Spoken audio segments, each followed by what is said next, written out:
raadiyoonii Dirree Shaggar. raadiyoonii Dirree Shaggar. raadiyoonii Dirree Shaggar.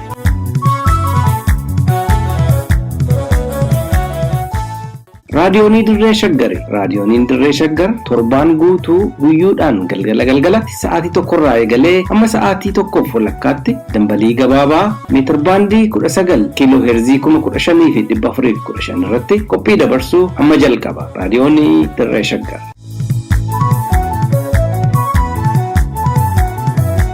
Harka fuunee dhaggeeffattoota keenya kabajamoo onkoloolessa 29 bara 2014 oduu keenya wiixata galgalaa isin dhageechifna. Oduu waliin Angurmeechaa Gammachuuti.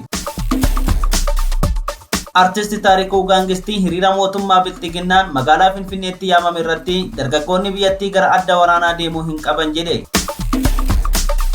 Hubattoonni saba Amaaraa godina Shawaa Lixaa aanaa Jibaat keessa jiraatan kaabinoota Bilxiginnaa waliin ta'uun hokkora kaasuuf shira xaxaa jiraachuun dhagahame. Waraanni adda bilisummaa uummata Aga'uu injifannoo gonfachaa jiraachuu beeksise. Kanneen jedhan ijoowwan oduu keenya har'aati amma tokko tokkoon isinitti hima.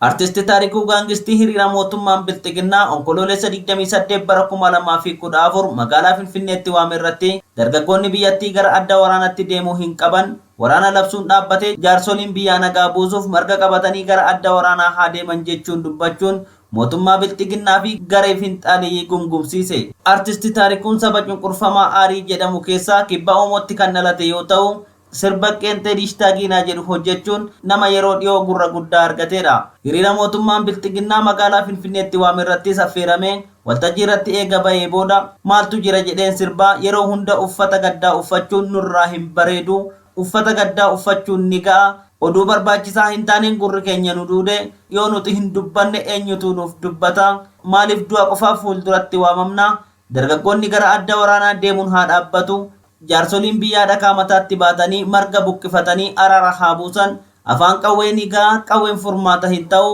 anis waraanarran ture, obboleessa koo hin waraanu jennaanan waraana keessaa of baase, dhiigni lammiilee Itoophiyaa daangaa hanga daangaatti ho'aadha jechuun mootummaan Bilxiginnaa waraana labsuu dhiisee nagaa akka buusuuf waltajjii irratti dubbateera. Ergamtoonni mootummaa fi ilmaan nafxanyaa osuma Taarikuu waltajjii irraa dubbataa jiru eenyutu waltajjii kanarratti isa affeere jechuun haasawa dhaabee sirba akka jalqabuu fi ummanni akka hin dhageenyeef rukuttaa meeshaa muuziqaa akka jalqabuuf dhiibbaa gochuuf viidiyoo qoodamaa ture irraa hubachuun danda'ameera. Biyya kana keessatti namni dhugaa dubbatu waan hin jaalatamneef ilmaan nafxanyaa ergama addaa qabda jechuun duula maqaballeessii irratti jalqabanii jiraachuun hubatameera. Kan gabaase Wabii Waaqoti.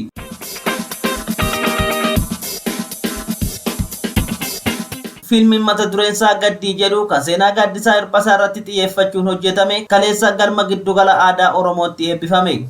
Bara 1996 Yuunivarsiitii Finfinneetti muummee siivil injiinaringii barataa kan ture Gaaddisaa Hirphasaa magaalaan guddoon naannoo Oromiyaa Finfinnee irraa gara Adaamaatti wayita geeddaramtetti mormii barattootaa qindeessiteetta jedhamu qabamee mana hidhaa Maakalawitti hidhamuun dararaa fi gidiraa hammaataa booda akka lakkoofsa Itoophiyaa bara 1998 lubbuunsaa darbe irratti xiyyeeffachuun fiilmii afaan Oromoo mata dureen isaa Gaddii jedhu kaleessa giddugala aadaa Oromootti eebbifameera. Barataan qaroo Yuunivarsiitii Finfinnee Gaaddisaa Hirphasaa barattoota magaalaan guddoon naannoo Oromiyaa Finfinnee irraa gara Adaamaatti jijjiiramu sababa mormaniif Yuunivarsiitii Finfinnee irraa ari'aman 300 keessaa tokko yoo ta'u sababuma kanaan qabamee bara 1996 mana hidhaa Maakalaawii fi Alam Baqqaanyitti darbatame bara 1998 dararaa mana hidhaa keessatti irratti raawwatameen wallaansa dhabuun lubbuunsaa darbuu obboleessi isaa Taayee Hirphasaa BBC afaan Oromootti himuunsaa ni yaadatama. Manni hidhaa Maakalaawii cufamuun gara godambaatti jijjiiramee wayita daawwannaaf banamutti hidhamtoota mana hidhichaa keessatti hiraarfamaa turan keessaa barataa Gaaddisaa Hirphasaa barreeffama anamoo warra na himatetu yakkamtoota jedhu afaan Amaariffaan gidaara mana hidhaa irratti barreesse ijoo dubbii miidiyaalee adda addaa fi namoota adda addaa ajjechaa gara jabeenya barattoota Oromoo mirgaa fi dantaa biyya isaanii cichanii falman mana hidhaa biyyattii garaagaraa keessatti haala suukaneessan ajjeefamaa turuu yaadachiiseera. Liiban Jaarsotu gabaase.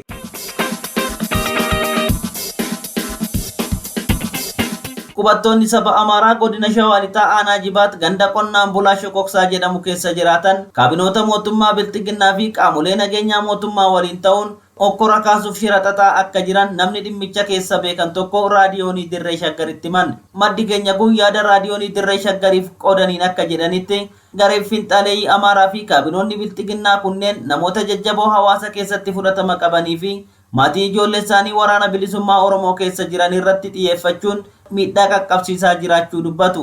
Mootummaan Bilxiginnaa qubattoota saba Amaaraa kanneen meeshaa waraanaa guutuu hidhachiisuudhaan namoota jajjaboo fi maatii ijoollee isaanii waraana bilisummaa Oromoo keessa jiran kanneen ganda Shokoksaa keessa jiraatan aba'oo shanee deeggartanii nu waraasisaa jirtu jechuun hawaasatti roorrisaa akka jiran maddi keenya kun ragaa ba'aniiru. Qaamni nageenyaa mootummaa Bilxiginnaa fi gareen qubattoota saba Amaaraa mootummaan hidhannoo guutuu itti hidheen halkan nama irratti xiyyeeffataniif bilbiluun doorsisaa jiraachuu kan dubbatan maddi kun haala ammaa deemaa jiruun hawaasni obsa fixatee aariidhaan gara tarkaaffii hammaatatti ce'uu akka danda'u himaniiru. Wabii waaqotu gabaase.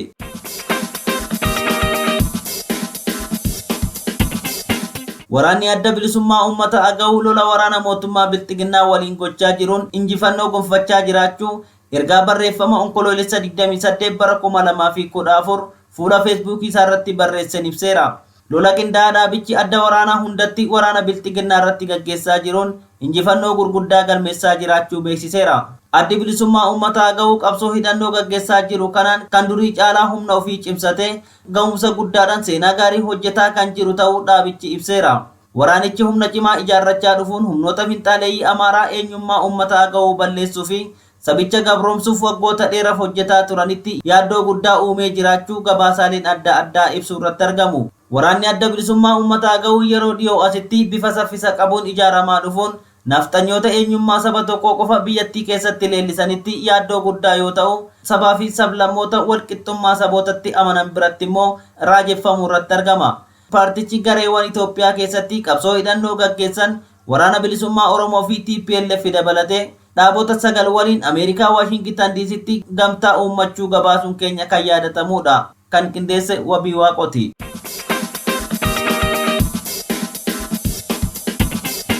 Namoonni Abiy Ahimad deeggaruun magaalaa Finfinneetti hiriira bahan mootummaa Ameerikaa waraanicha akka dhaabbatuuf waamicha godhaa ture balaaleffatan. Waraana kaaba Itoophiyaatti waggaa tokko guutuu gaggeeffamaa jiru akka dhaabbatuuf dhaabbanni mootummoota gamtoomanii gamtaan Awurooppaa, gamtaa Afrikaa fi biyyoonni garaagaraa waamicha godhaa kan turan yoo ta'u namoonni kaleessa Abiy Ahimad deeggaruun magaalaa Finfinnee Addabaabaayii Masqalaatti hiriira bahanii turan humnoota alaa dhukaasni dhaabbatee qaamolee waraanicha keessatti hirmaataa jiran mari'atanii nagaa fi tasgabbiin akka dhufu gaafataa turan keessaa Ameerikaa qofa addatti balaaleffachaa oolaniiru jechuun Firaansi 24 gabaaseera. Gabaasni Firaansi 24 akka jedhutti waraanni kaaba Itoophiyaa Abiy Ahimad humnoota Tigraay buqqisuuf loltoota isaa garas erguun jalqabeen hawaasni addunyaa tarkaanfii adda addaa fudhachaa waraanni dhaabbatee biyyattiin akka tasgabbooftuuf yaalanillee deeggartoonni Abiy garuu humnootiin alaa biyya keenya diiguuf dhimma keessoo biyyattii keessanii xaniiru jechuun balaaleffachuun akka itti fufu eeruun bulchaan Ameerikaa Joo Baayiden garuu tarkaanfii diinagdee siyaasaa fi dippiloomaasii fudhachuu maddiitti sarbamni mirga dhala namaa hammaatan taasifameera jechuun mootummaa Itoophiyaa irra deddeebiin himachaa jiraachuu gabaaseera.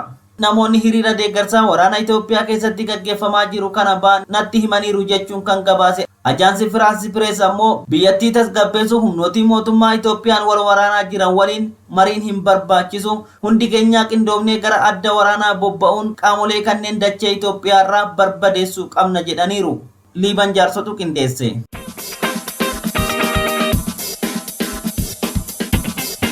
Egaa dhaggeeffattoota keenya kabajamoo oduu namaaf qabanne kanuma qophii keenyaaf waliin turtii gaarii.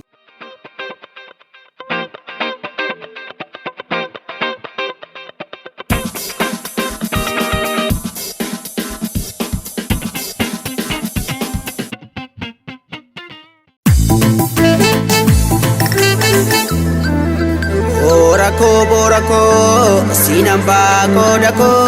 sinamba kodako kai waan farda yaabbattu beeka waranya warako beeka akkatti utaalchisanii gaafa goombisaa sadi kai waan lolaa qeerroo beeka dhaloota qubee beeka akkatti diina kaalanii irra gagarmaa manika Bara duree sana yaabbiin garmaama fardaa dirree koyee ture dirree shibu'ee jersaa ture kan rammoo jabana kana gurguratanii nyaatanii dinniitti wal fuure kaa dinniitti wal fuure kaa dinniitti wal fuure kaa.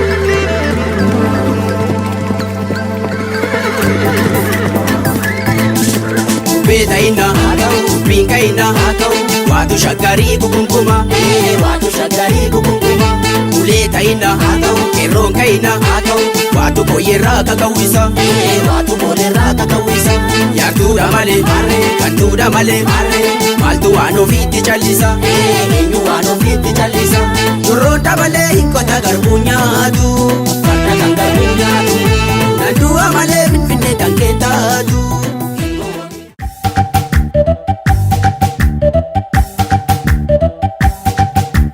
Lafaa fi lafee.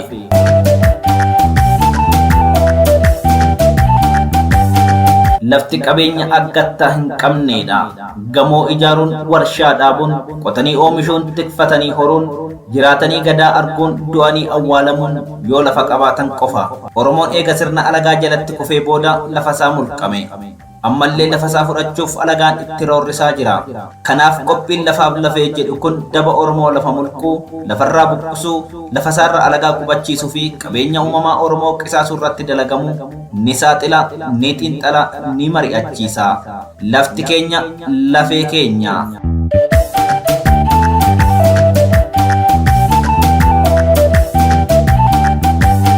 Akkam jirtu dhaggeeffattootaa fi hordoftoota raadiyoonii Dirree Shaggar. Qophii keenya har'aa keessatti lafa giddugaleessa Oromiyaa saamsisuu keessatti qoonni duraa kan eenyu akka ta'e waliin ilaallaa itti dhiyaadha. Eenyutu lafa Oromoo Tuulamaa saamsiseet eenyutti qubni qabama. Qopheessituun Faayituu Wadaajoo, Gulaalaan Duubee Wayyeessaa, kan dhiyeessu immoo ani Gurmeechaa Gammachuuti. Durroota malee hinkota garbuu nyaatu farda kan garbuu nyaatu.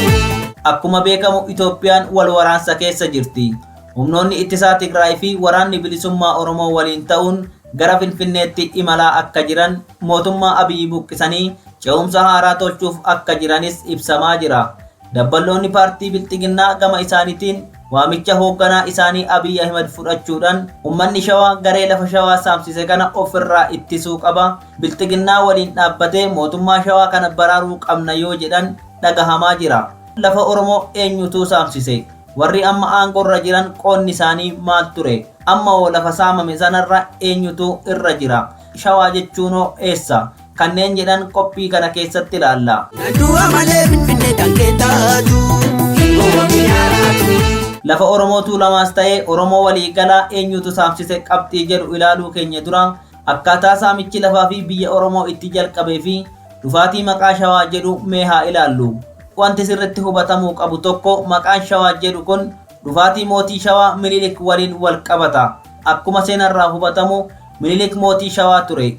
Biyyi inni irratti mootome Shawaan kunis gandoota akka Manjee yookiin Manzee, Marraabeetee fi Ankoo Baffaa yoo ta'u, jarri kun warra afaan Sidaamaa yookiin afaan Amaaraa dubbatanidha. Maqaan kun dhufaatii Minilikiin dura maqaa biyya Oromoo Tuulamaa hin turre.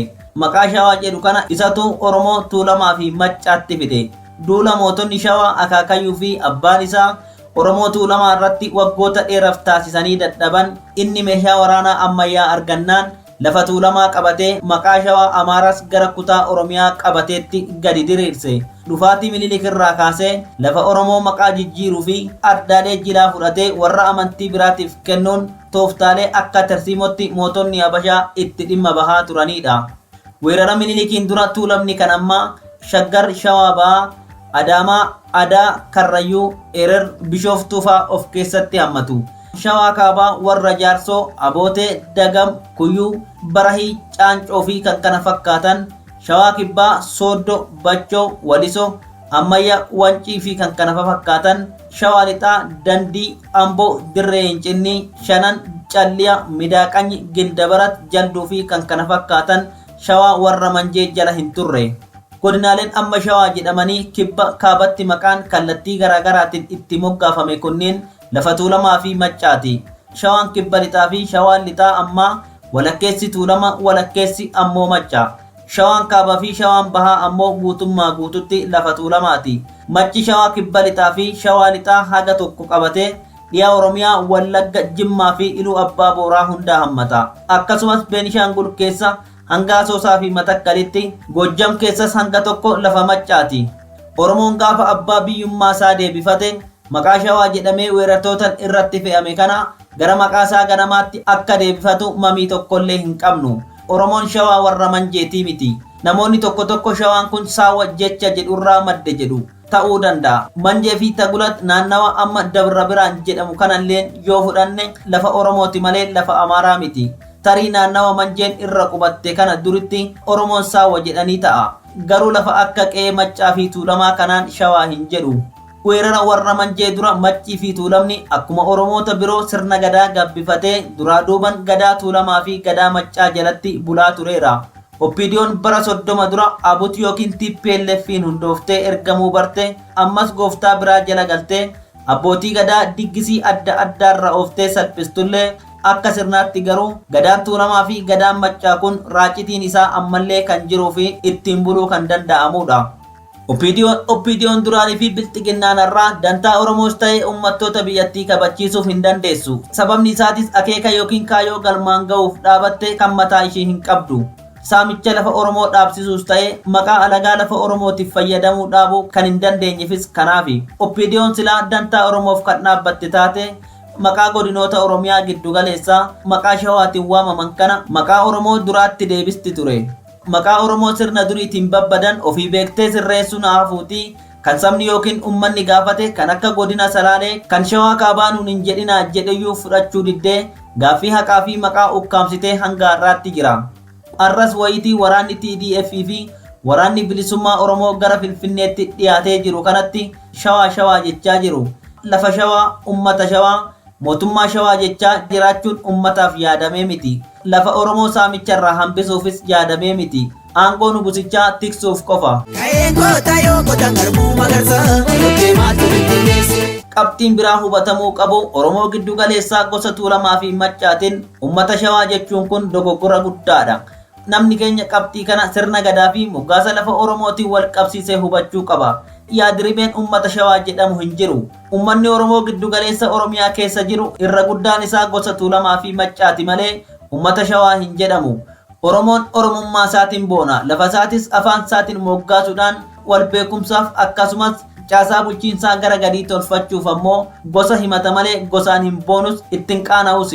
Kanaafis akka sirna gadaatti gadaa tuulamaa fi gadaa maccaa qaba. Silaa maqaa shawaa jedhu kan Oromoo otuu ta'e sirna gadaa shawaa jenna ture. Abbaa gadaa shawaa jenna ture. Akkuma jenne shawaan maqaa Amaara naannoo Manjee, Ankoobar, Marraabeetee fi kan kana fakkaataniiti malee lafa Oromoo lafa tuulamaa kan hammatuu miti. Maqaan shawaa jedhu gabaabumatti Amaarota naannessa Ankoobar jiran ilaallata malee maqaa Oromoo miti. Oromoon lafasaa kan moggaafatu maqaa namaatiin, maqaa beeladaatiin, maqaa mukaatiin malee maqaa jecha yookiin yaadirimee ofii isaatiif hin beekne miti. Fakkeenyaaf Walisoo, Ammayyaa, Kuttaayee, Bachoo, Sooddoo, Abbichuu, Laaftoo, Bakkanniisa, Qobboo, Gafarsa, Qorkee fudhachuu dandeenya. Kanaaf Oromoon gaafa abbaa biyyummaa isaa deeffate waan sirreeffamu keessaa tokko moggaasa maqaa lafasaati. Akkuma Adaamaa, Bishooftuu, Amboo, Walisoo, Ciroo, Abboomsaa deebifate maqaa shawaa jedhu kana gatee godinaalee isaa maqaa Oromootti deebifachuu qaba jenna.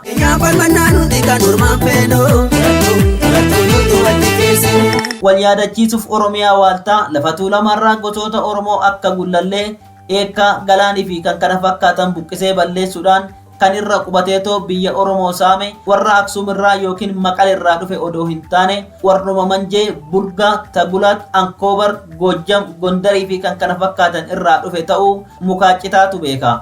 Bara Minilik meeshaa ammayyaa argatee Oromoo tuulamaa cabsirraa eegalee gantoonni farda ta'anii lafaa fi biyya Oromoo saamsisaa turan fagoorraa kan dhufan hin turre gantoota keessatti. Bara Abut yookiin TPLF Finfinnee babal'isaa tures yoo ta'e warra har'a bilxiginnaa ofiin jedhuu fi Oppiidiyoo kaleessaa Abut ijaarratte warra afaan Oromoo dubbatan gantoota keessatti. Jaruma har'a wayyaanee lafa keenya saamte irratti duulaa jedhee ummata giddu galeessatiin naaf birmadhaa jedhu kanatu lafa tuulamaa saamsisaa ture. ammas kan saamsisaa jiru isaanuma. Jaruma kanatu jala deemee lafa Oromoo saamaa qonnaan bulaa Oromoo qansarraatanyaa fi waardiyaatti jijjiiraa ture. Akkuma namni hundi beeku akka lakkoofsa Habashaatti baroota 1990 hanga 2002 keessatti irra caalaa lafti Oromoo Oppiidiyoon kan saamame.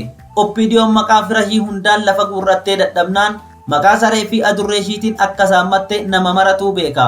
Lafa saammatte kan ammoo shilingii fi sumuniitti siltee Tigree fi Amaaratti gurguratte. Kun kan dhoksaan hamannu otoo hin taane gabaa keessatti itti himna. Kaabinee fi kaadireen Oppiidiyoo barreessituu fi sanyoo jaraa hundi ittiin abbaa fooqii, abbaa konkolaataa, abbaa birrii ta'aniiru. Kanaaf lafa Oromoo warri saamtee gurgurte biiraa fi araqee dhugdee warri fira ittiin baafatte warri abbaa qabeenyaa ittiin taate haamilee kamiin wayyaanetti quba qabdi. Ammas irra deebinee kan bilxiginnaa har'aa Oppiidiyoo kaleessatti himnu wayyaanetti kan garaa agarsiise, kan lafa agarsiise, kan qulqulluu keenya qabsaa'ota qaqqaalii ajjeese isinumaa namatti quba qabuu dhiisaa isiniin jenna.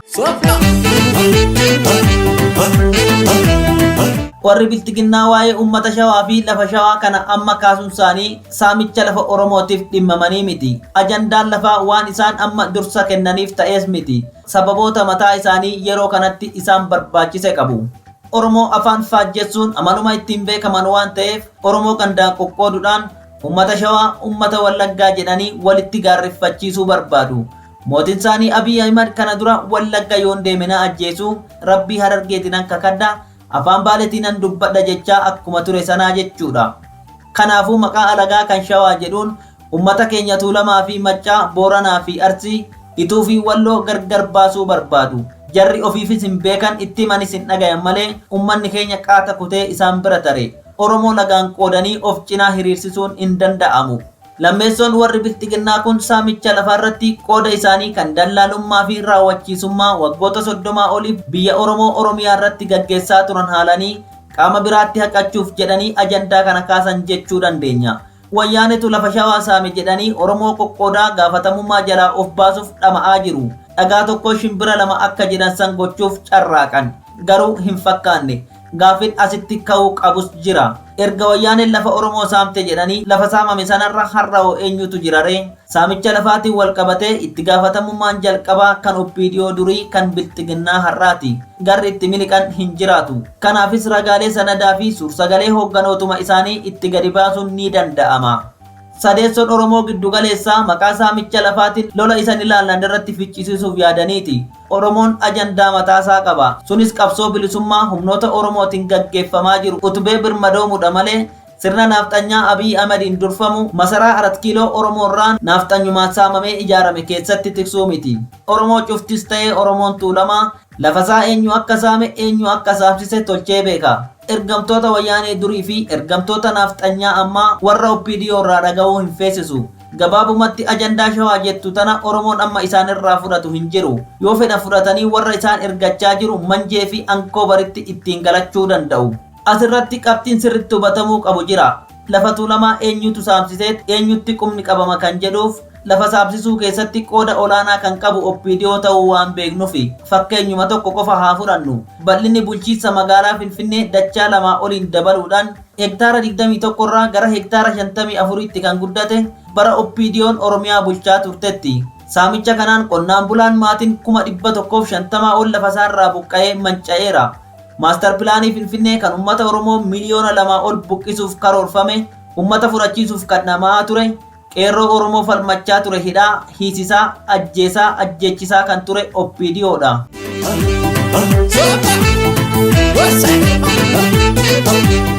Walumaa galatti Oromoon uummata guddaa tokkicha hiree tokko waliin qabu hin qoqqoodamu. Oromiyaan biyyi Oromoos takkittuma hin qoqqoodamtu. Lafti ishiis maqaa alagaatiin waamamuun aadmaleedha. Lafa Oromoo saamsisuun biyya Oromoo gurguruun yeroon itti dhaabsifamu dhiyaachaa jira.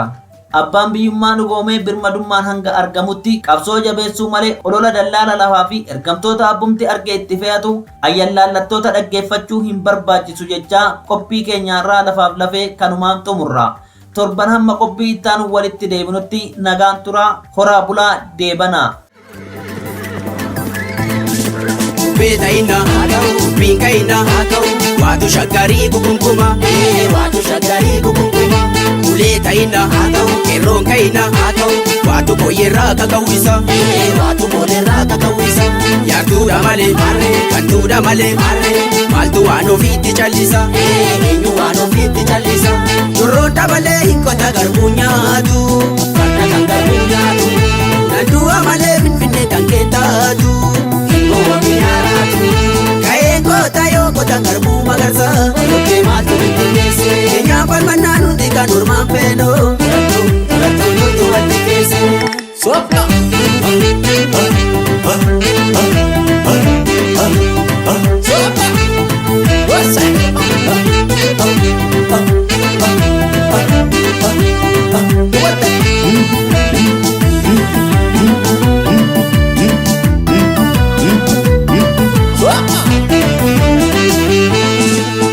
Gaafa gochee goota wal waama kaachana shaangoo qabatee garmaama kaachana shaangoo qabatee garmaama yaashii malee godhee kiyyaa si malee qaboo atis kootuma si malee qaboo atis kootuma yaada daraartuu sibbisaa birraa rooroo namaattus wal biraa jirra rooroo namaattus wal biraa jirra hiriyeef godheen waan ofiiti walirraa naftuu gaafatiiki walirraa naftuu gaafatiiki.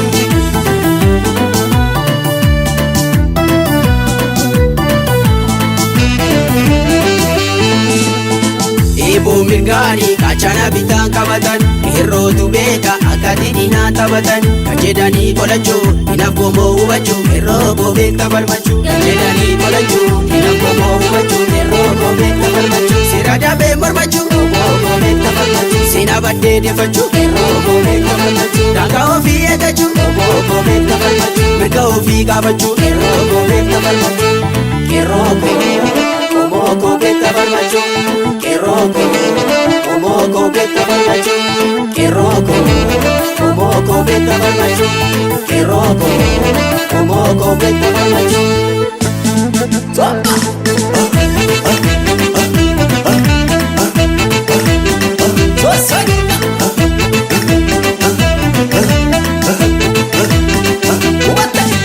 Beetaina beekaina waatu shaggarii gugunkuma waatu shaggarii gugunkuma uleetaina qeerroon kaina waatu koyerraa kakawwisa waatu bolerraa kakawwisa yaartuudha malee kantuudha malee maaltu waan ofiitti callisa eenyu waan ofiitti callisa durroon dabalee hinkota garbuu nyaatu farda kan garbuu nyaatu nandu'a malee finfinnee kan keentaatu hinkoo biyyaaraatu ka'een goota yoo gota garbuu magarsa yokkee maaltu bittinneesse keenyaan falmannaa nuti kan ormaan feenoo turattuu nuti walti keesse.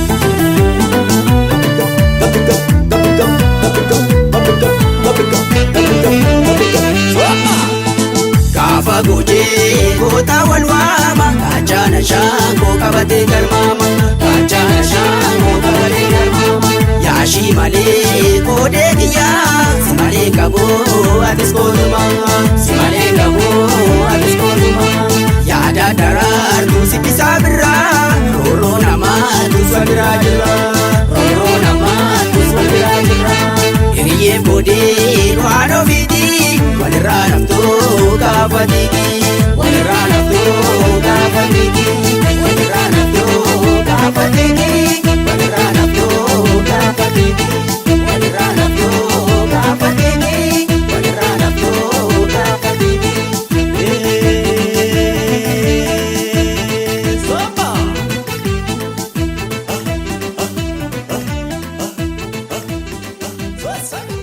Egaa dhaggeeffattoota keenya oduu dabalatee sagantaa keenya har'aatiin akka bohaartanii fi hubannoo sakkarraa qooddattan ni abdanna.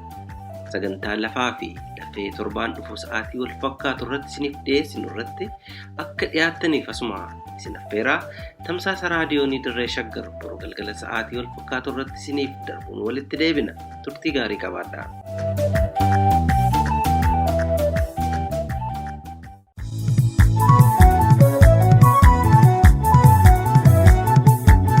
raadiyoonii dirree shaggar raadiyoonii dirree shaggar raadiyoonii dirree shaggar